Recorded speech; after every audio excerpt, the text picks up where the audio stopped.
Oh,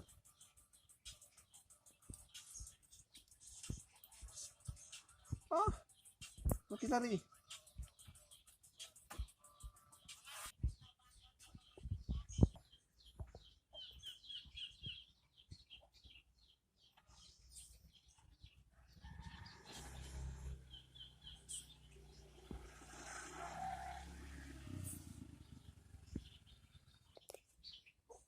Duh, ayah nikah lagi. Pusing, pengen curhat. Oh iya, aku kan punya guru ya. Aku datang aja ke rumahnya buat curhat. Udah deh, sana aja. Si Bu. Oh ya, masuk. Silakan duduk.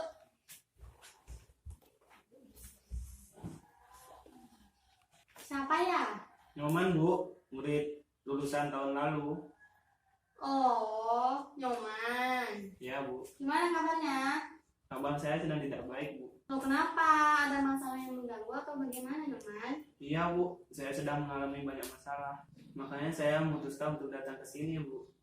Oh gitu, coba sekarang Nyoman ceritakan ke ibu nih apa masalahnya. Tapi Bu, Ini kenapa?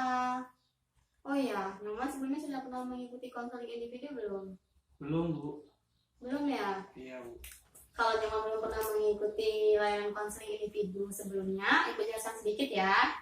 Jadi yang dimaksud dengan layanan konseling individu itu adalah suatu layanan yang ada dalam bimbingan dan konseling. Nah, layanan ini bermaksud supaya nanti Nyoman atau klien itu bisa menceritakan permasalahannya dengan cara yang tidak ditutup-tutupi.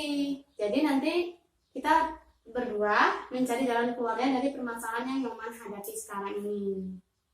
Jadi begitu ya Bu? Iya. Bagaimana? Sekarang Nyoman sudah paham belum apa yang dijelaskan? Sudah Bu, tapi Bu, saya malu soalnya ini masalah keluarga. Nyoman tidak perlu takut. Dalam layanan konseling individu itu, konselor dituntut untuk menjaga kerahasiaan dari kliennya. Jadi Nyoman tenang saja, semua permasalahan yang Nyoman ceritakan ke ibu tidak akan ibu umbar-umbar lagi ke orang lain. Dengan keluarga, orang tua, pacar, dan sebagainya. Rahasia Nyoman dijamin aman sama ibu. Dan nanti pada saat Nyoman menceritakan permasalahan Nyoman, jangan ada permasalahan yang ditutupi. Nyoman harus menceritakannya secara terbuka supaya nanti kita mudah nih mencari jalan keluar dari permasalahan yang sedang Nyoman hadapi. Oh ya, ibu tanya, tadi Nyoman kesini dipaksa atau karena keinginan sendiri? Atas keinginan sendiri Bu. Udah paham ya dengan yang ibu jelaskan? Sebelum kita lanjut nih, kita sepakati waktu terlebih dahulu supaya permasalahan yang kita bahas ini tidak melebar kemana-mana. Bagaimana? Ibu biasanya sampai jam berapa misalnya? Ibu misalnya, bagaimana kalau kita mulainya jam 1, nanti kita akhiri jam setengah 3? Ya baiklah Bu. Cukup? Nah, kalau begitu, sekarang Nyoman ceritakan masalahnya ke ibu. Ingat, jangan ada masalah yang ditutup-tutupi. Iya Bu, jadi begini Bu. Saya mempunyai ayah. Ayah saya itu diam-diam sudah menikah lagi dengan teman kerjanya Bu. Dan ibu saya sangat terpukul dengan keadaan tersebut. Walah, jadi ayahmu baru saja menikah. Iya, Dan ibumu serta kamu baru tahu kalau ayahmu itu baru saja menikah. Ya Bu, betul sekali. Saya sangat kasihan melihat ibu saya. Sepertinya ibu saya sangat terpukul, begitu juga dengan saya. Ingin sekali rasanya saya menegur ayah saya Bu, dan berkata kembali pada kami. Tapi saya tidak berani Bu. Sekarang juga saya dan ibu saya ditelantarkan. Sekarang rasanya saya ingin berontak dan keluar dari masalah ini Bu. Masalah saya sangat berat saya alami. Baiklah, kalau begitu masalahmu, ibu memahami. Dan setelah kamu bercerita tadi banyak panjang lebar, sepertinya ibu akan membantu mengentaskan masalahmu menggunakan teknik assertive training. Teknik apa itu Bu? Assertive training itu adalah teknik yang biasanya digunakan dalam pendekatan behavioristik. Nah, alasan ibu memilih teknik ini karena ibu melihat kamu sedang merasakan kecemasan yang luar biasa. Bisa mempertahankan hak-hak yang harusnya itu milik kamu, dan kamu juga membiarkan orang lain menindas kehidupanmu. Nah, kamu juga terlihat tidak mampu mengungkapkan apa yang ada dalam perasaanmu. Gunakan teknik ini dalam membantu mengentaskan permasalahanmu supaya kamu itu berani mengungkapkan perasaanmu. Tetapi ketika kamu mengungkapkan perasaanmu itu masih dalam batas atau kaidah-kaidah norma yang berlaku di dalam kehidupan. Jadi begitu Bu. Iya. Jadi teknik ini dapat melatih saya berpendapat sesuai yang saya inginkan. Iya, jadi teknik ini bisa membantu kamu untuk belajar mengungkapkan apa yang seharusnya kamu ungkapkan atau yang sedang kamu rasakan. Kan Nyoman sudah menceritakan masalahnya ke Ibu ya, dan Nyoman juga sudah tahu nih bahwasanya dalam mengentaskan permasalahan ini kita akan menggunakan teknik assertive training. Nah, Ibu ingin tahu nih sekarang sebenarnya apa sih yang Nyoman rasakan atau apa yang ingin Nyoman ungkapkan dengan ayah Nyoman sekarang? Saya ingin ayah saya kembali seperti dulu Bu. Dan saya ingin ayah saya meninggalkan istri baru tersebut dan kembali kepada kami. Hanya itu saja yang ingin Nyoman katakan ke ayah Nyoman saat ini. Iya Bu, sebenarnya masih banyak yang ingin saya katakan Bu. Tetapi saya takut karena ayah saya sangat kasar orangnya. Berarti keadaannya sekarang kamu tidak berani ya untuk menceritakan atau mengungkapkan apa yang ingin kamu katakan ke ayahmu karena ayahmu itu orangnya kasar. Bu, saya sangat bingung dan saya sangat takut. Jadi untuk selanjutnya langkah atau hal positif apa nih yang ingin kamu lakukan untuk menyelesaikan masalahmu sekarang ini? Jadi saya ingin mengatakan, ayah, kembalilah kepada kami dan tinggalkan istri baru ayah yang sudah merusak keluarga kita. Lalu ada lagi? Pulang, kita berkumpul lagi seperti dulu. Bagus sekali Nyoman, sepertinya Nyoman sudah memiliki gambaran ya tentang apa yang akan Nyoman lakukan nanti ketika Nyoman bertemu dengan ayah. Kalau begitu, bagaimana kalau kita langsung berlatih asertif saja supaya nanti pada saat Nyoman bertemu dengan ayah, Nyoman bisa mengungkapkan nih apa yang sebenarnya Nyoman ingin katakan atau apa yang sebenarnya ingin Nyoman ungkapkan di depan ayah. Iya Bu, tapi bagaimana ya Bu caranya? Nah, caranya gampang nih.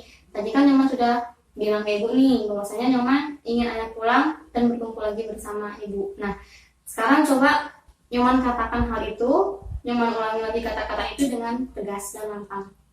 Ayah, kembali pulang. Tinggalkan dia yang sudah merusak keluarga kita, agar kita bisa berkumpul seperti dulu lagi. Dan ayah jangan menjadi orang pengecut. Oke, coba kamu ulang sekali lagi. Ayah, cepat kembali pulang. Tinggalkan orang yang sudah merusak keluarga kita, agar kita bisa berkumpul bahagia. Dan ayah jangan menjadi orang pengecut. Jadi itu ya yang ingin kamu katakan nanti di depan ayah. Iya Bu. Oke, coba Nyoman bayangkan jika di depan Nyoman ada ayah Nyoman, apa yang ingin Nyoman katakan. Nanti Nyoman katakannya dengan tegas dan lantang. Jika di depan saya ada ayah saya akan mengatakan, ayah, cepat pulang, kami rindu. Ayah, cobalah tinggalkan dia yang sudah merusak kebahagiaan keluarga kita. Pulanglah ayah, agar kita bisa berkumpul seperti dulu lagi. Dan ayah, jangan menjadi laki-laki pengecut. Bagus sekali. Jadi nanti itu yang akan Nyoman katakan ya jika Nyoman bertemu dengan ayah. Dan sekarang coba Nyoman katakan kalau Nyoman itu bisa dan Nyoman itu pasti bisa. Iya Bu, saya bisa. Baiklah, untuk sejauh ini Bu rasa kamu sudah mengerti ya Iya Bu. mengenai apa masalah kamu saat ini, lalu bagaimana kamu mengentaskan permasalahan ini. Dan nanti Ibu minta kamu coba deh latihan di rumah menggunakan teknik asertif ini. Iya Bu, tapi misal jika saya ingin mengatakan atau mengungkapkan apa yang saya ingin ungkapkan, tapi saya lupa atau tidak berani, bagaimana Bu? Nah, kalau bisa nih, pada saat Nyoman ingin mengungkapkan perasaan Nyoman ke ayah Nyoman nih, Nyoman lupa. Nyoman bisa mencatat di buku catatan Nyoman pada saat seperti apa dan situasi yang bagaimana Nyoman lupa ketika ingin mengungkapkan apa yang ingin Nyoman ungkapkan. Oh, seperti di buku catatan ya Bu? Ya, karena Nyoman kan anak cowok nih, jadi di buku catatan, nggak mungkin di buku diary. Kalau buku diary kan untuk anak perempuan ya. Nah, nanti Ibu percaya kok, Nyoman pasti bisa melakukannya. Karena Nyoman ingin keluarga Nyoman kembali utuh dan harmonis lagi kan? Iya Bu. Iya Bu, dan sekarang saya sudah tahu apa yang harus saya lakukan dan saya katakan. Oke, Ibu rasa Nyoman sudah paham ya sampai di sini ya.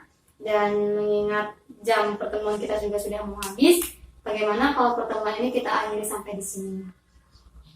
Iya Bu, saya juga harus pulang. Takut bicarain sama ibu saya. Oh ya Bu, sebelumnya terima kasih ya kalau sudah mau mendengarkan cerita saya. Ya, sama-sama. Dan Ibu yakin kok Nyoman pasti bisa dan mampu untuk menghadapi permasalahan yang sedang Nyoman hadapi saat ini. Dan nanti jika Nyoman ingin cerita lagi atau ada permasalahan yang dirasa belum terselesaikan, Nyoman bisa datang lagi ke rumah Ibu. Iya Bu, kalau begitu saya permisi pulang dulu ya Bu. Iya, sama-sama. Hati-hati di jalan ya. Iya Bu. Dah.